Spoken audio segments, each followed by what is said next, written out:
എല്ലാവർക്കും നമസ്തേ. നാം ഇന്ന് കേൾക്കുന്നത് ഹിരൺമയി എം എഴുതിയ കൊച്ചു മനസ്സിന്റെ വാത്സല്യം എന്ന കഥയാണ്.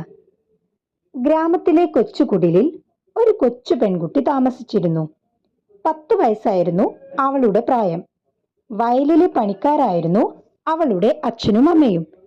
അവൾക്ക് തേൻ മിഠായി വളരെ ഇഷ്ടമായിരുന്നു. ഒരു ദിവസം വയലിലെ പണി കഴിഞ്ഞ് കിട്ടിയ കൂലിയിൽ നിന്ന് കുറച്ചു പണം കൊണ്ട് അമ്മ അവൾക്ക് തേൻമിഠായി വാങ്ങിക്കൊടുത്തു. അവൾക്ക് വളരെ സന്തോഷമായി. തേൻമിഠായും എടുത്ത് സന്തോഷത്തോടെ കൂട്ടുകാരുടെ അടുത്തേക്ക് കളിക്കാനായി പോകുന്ന വഴി അവൾ ആ കാഴ്ച കണ്ടു. ഒരു ചെറിയ കുട്ടി സഞ്ചിയും തോളത്തിട്ട് മുഷിഞ്ഞ വസ്ത്രവും ധരിച്ച് ഭക്ഷണത്തിനായി കൈ നീട്ടി യാചിക്കുന്നു. അതുകണ്ട് അവൾക്ക് സങ്കടമായി.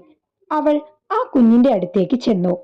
അവളുടെ കയ്യിലെ ആ തേൻമിഠായി പൊതി ആ കുഞ്ഞിന് നേരെ അവൾ നീട്ടി. ആ കുഞ്ഞിന്റെ കണ്ണുകൾ തിളങ്ങി. ദൈവം പറഞ്ഞയച്ച മാലാഖയാണ് അവളെന്ന് ആ കുഞ്ഞിന് തോന്നി. അവൾ സ്നേഹത്തോടും വാത്സല്യത്തോടും ആ കുഞ്ഞിനോട് ചോദിച്ചു, നിന്റെ പേരെന്താ? അപ്പോൾ അവൻ പറഞ്ഞു, കുഞ്ഞുമോൻ. പിന്നെയും അവൾ ചോദിച്ചു, നീ എവിടെ നിന്നാ വരുന്നേ? നിനക്ക് എത്ര വയസ്സുണ്ട്? അച്ഛനും അമ്മയും ഒന്നുമില്ലേ? അപ്പോൾ അവൻ പറഞ്ഞു, എനിക്ക് 6 വയസ്സുണ്ട് ചേച്ചി.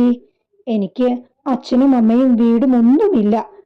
അവൾ അവനെ തന്റെ വീട്ടിലേക്ക് കൂട്ടിക്കൊണ്ടുപോയി.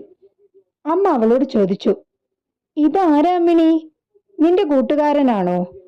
അപ്പോൾ അവൾ അവന്റെ പേരും നടന്ന കാര്യങ്ങളും അമ്മയോട് പറഞ്ഞു. എന്നിട്ട് ചോദിച്ചു, അമ്മേ, നമുക്ക് ഇവനെ ഇവിടെ നിർത്തിയാലോ? എനിക്കൊരു അനിയനില്ലല്ലോ.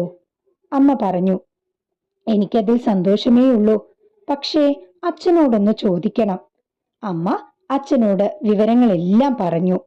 എല്ലാം കേട്ട് മനസ്സലിഞ്ഞ അച്ഛൻ അവനെ വീട്ടിൽ താമസിപ്പിക്കാൻ സമ്മതിച്ചു. അവൾക്ക് വളരെ സന്തോഷമായി. സ്വന്തം അനിയനെ പോലെ ഒരു പോറൽ പോലും ഏൽക്കാതെ അവൾ അവനെ കൊണ്ടു നടന്നു. അങ്ങനെ അവർ സന്തോഷത്തോടെ ജീവിച്ചു.